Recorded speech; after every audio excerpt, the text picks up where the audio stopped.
History often remembers its kings as powerful, decisive, and unbreakable. But sometimes the course of history turns not on the might of armies, but on the death of a single woman. In the cold spring of May 1536, the bells of London did not ring in celebration. They rang in warning. A crowned Queen of England was about to be executed, not for a crime against the state, not for treason in war, but because her king desired another wife. Her name was Anne Boleyn, and her story is a chilling reminder of the true cost of absolute power. Anne Boleyn was never destined for the throne. She was the daughter of a courtier, clever, and possessing a magnetic charm forged in the sophisticated courts of Europe. She understood power, not as a birthright, but as a game to be played with skill and audacity. When King Henry VIII, a man already bound by marriage to Queen Catherine of Aragon, first laid eyes on her, he was utterly captivated. But Anne was different. She refused the familiar role of a royal mistress, a temporary amusement. She demanded a crown. She would be his queen, or she would be nothing to him at all. This singular demand set in motion a cataclysm that would reshape England forever. To have her, Henry VIII defied the Pope, shattered England's centuries-old allegiance to Rome, and tore his kingdom from the Catholic Church.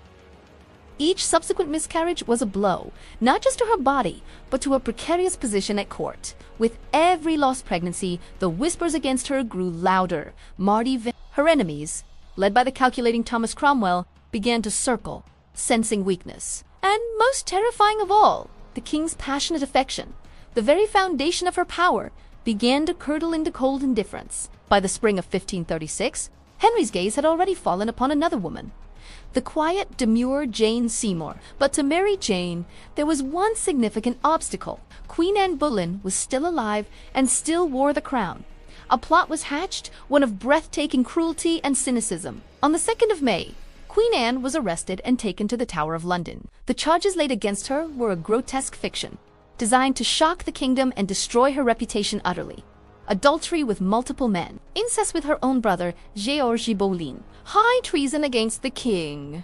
5 men were accused alongside her, their lives forfeit to serve the king's new desire. The trial that followed was a mockery of justice.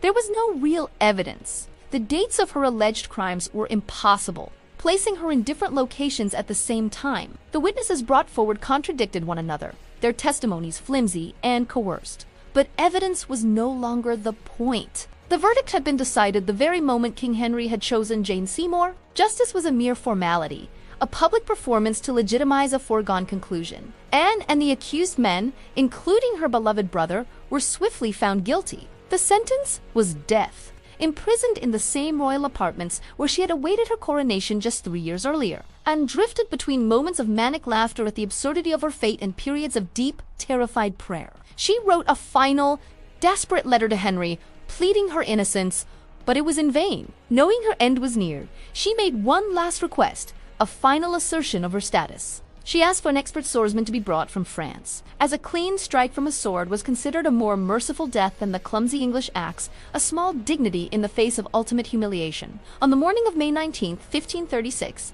Anne Boleyn walked to the scaffold erected on Tower Green. She was dressed not in sombre black, but in a gown of grey damask trimmed with ermine, a symbol of her royalty to the very end.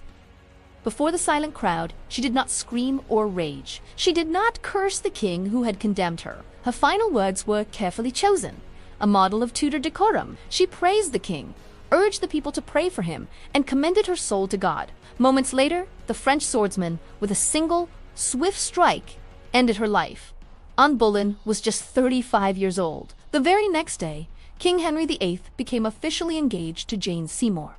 But Anne's death did not erase her from history. In fact, it cemented her legacy. Her daughter, the child Henry had once dismissed, would grow up to become Elizabeth I, one of England's most powerful and beloved monarchs.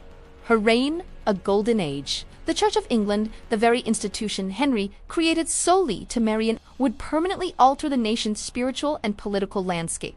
The execution of a queen on such flimsy grounds sent a chilling message throughout the courts of Europe that a king's will was absolute and that anyone, no matter how high, could be destroyed by it. Anne Boleyn was executed to clear a path for a king's third marriage. But her death exposed something far darker than mere royal ambition.